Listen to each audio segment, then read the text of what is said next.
Ya, kembali lagi melanjutkan yang tadi terputus karena zoomnya habis ya. Oke, coba kita lihat di sini. Ini tetap yang contoh yang tadi ya. Nah, kita tadi kembali sampai pada lafadz al-ladzi. Nah, misalnya di sini ada lafadz al-ladzi, ya kan? Nah, tadi kita sudah bahas kalau al-ladzi. Al-ladzi kalimat apa? Coba dijawab bareng ya di sana. Al-ladzi ternyata kalimat isim. Nah, kalimat isim. Isim apa? Isim mausul. Nah, kita pasang rumusnya. Mausul butuh apa? Mausul butuh silah.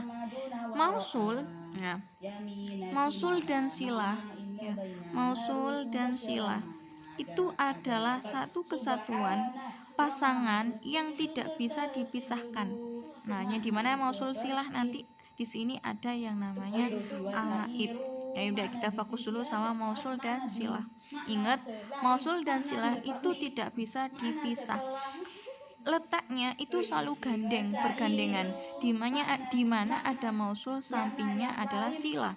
Di sini nggak ada penghalang. Di sini nggak ada tambahan kalimat apapun walaupun satu huruf. Jadi langsung setelah mausul pasti silah. Coba kita lihat pada lafadz. Nah, ada lafadz al-ladzi, kemudian ada lafadz bitanwini. Nah, kita kembali. Al-ladzi sudah ketemu tadi adalah isim mausul. Nah, pasang rumus mausul butuh silah. Berarti mana silahnya? Nah, silahnya pasti bitanwini. Nah, biasanya kalau kita baca di kitab, belajar membaca kitab, nah ada yang dikasih tanda short. Nah, short itu artinya silah. Yang dimana ini nanti fungsinya silah apa sih Ustazah? Nah, kalau misalnya kita sudah praktik baca kitab, nanti kita baru bisa menggunakan manfaatnya silah, faedahnya silah, kegunaan silah. Apa? Yaitu dia mengandung atau mempunyai makna kang.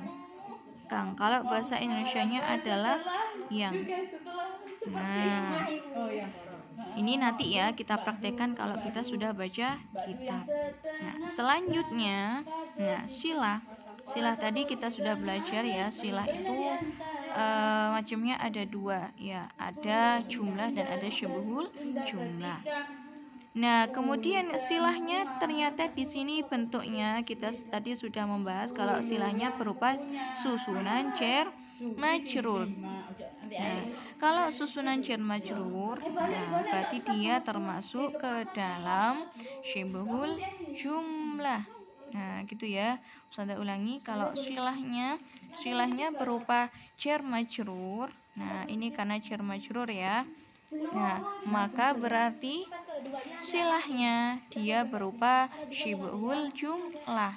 Kenapa berupa syibhul jumlah? Karena bentuknya berupa susunan jar majrur. Begitu ya, Nak ya? Oke. Sampai sini ada pertanyaan? Kalau ada pertanyaan, silahkan nanti wapri Ustazah. Oke, selanjutnya setelah jar majrur, nah bentuknya syibhul jumlah itu juga yang bentuk lain dari syibhul jumlah selain jar majrur yaitu ada dzaraf madruf.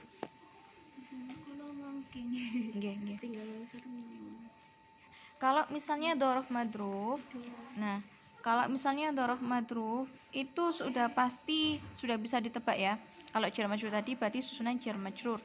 Kalau dzaraf madruf berarti susunan dzarfiyah atau terdapat dzaraf dan madruf.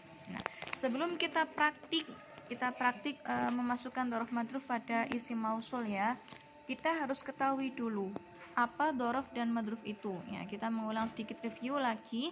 Kalau ada yang lupa dikit-dikit, nggak minta tolong digulung ya. Ya, oke. Dzaraf adalah keterangan. Nah, dzaraf adalah keterangan.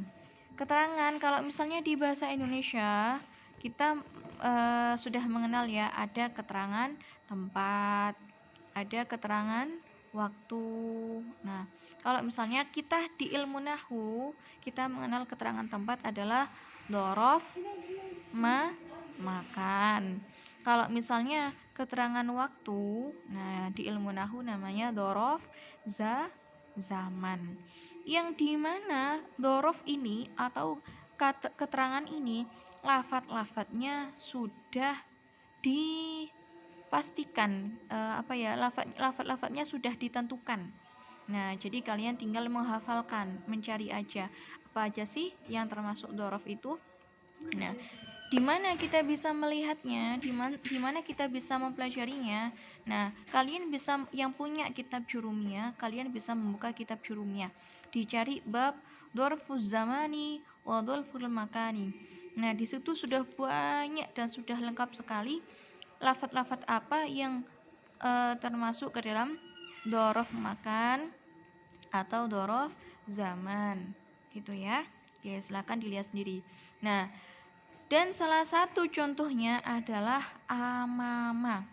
Amama ini apa artinya? Amama di depan. Berarti dia keterangan tempat. Kalau dalam ilmu nahwu apa?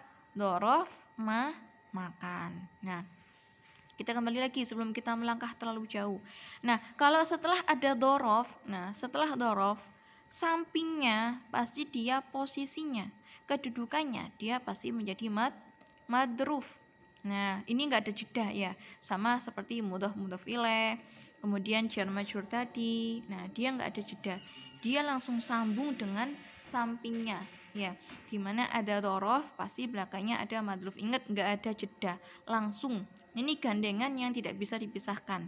Nah, sudah paham ya bagaimana mencari dzaraf, di mana tempatnya apa aja, dan bagaimana menentukan dzaraf madruf. Nah, sekarang langsung kita sambung syibhul jumlah yang berupa dzaraf madruf. Kita lihat di sini. Ada lafaz alladina tadi, coba kita jawab bareng. Alladina kalimat apa? Nah, ternyata kalimat isim. Isim apa? Isim mausul. Nah, sekarang pasang rumusnya. Mausul butuh apa? Mausul butuh silah. Pas di mana tempatnya? Ayo. Di mana tempatnya? Ya, tempatnya di sampingnya. Otomatis dia punya makna shot. Tapi ini untuk pengetahuan dasar, sebatas pengetahuan aja ya. Enggak perlu dipikir terlalu panjang, enggak. Jadi shot ini hanya sebagai pertanda kalau dia menjadi silah.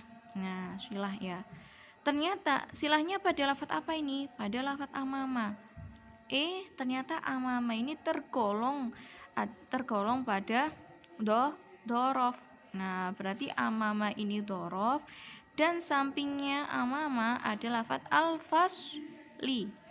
Nah, ada lafaz al-fasli, berarti dia otomatis menjadi madruf. Ingat, setelah dzaraf ya, setelah dzaraf sampingnya dia pasti menjadi madruf. Ini enggak usah ditawar, ini rumus paten. Ya, sekarang kita lihat mausul. Di sini mausul butuh silah. Kita ulangi. Silahnya ternyata berupa dzaraf dan madruf. Nah, berarti silahnya berupa apa? Berupa jumlah atau berupa syibhul jumlah? Ya, berarti dia berupa syibhul jumlah. Kenapa berupa syibhul jumlah? Karena dia berbentuk atau berupa dzaraf madruf. Nah, gitu ya. Oke. Untuk yang berupa jumlah tadi bisa dipahami ya, insya Allah sangat mudah yang berupa jumlah. Dan ini yang syibhul jumlah. Kalau misalnya ada pertanyaan, boleh wabri Ustadzah, ditunggu, nggak apa-apa, nggak usah sungkan ya. Sekian dari Ustadzah. Wassalamualaikum warahmatullahi wabarakatuh.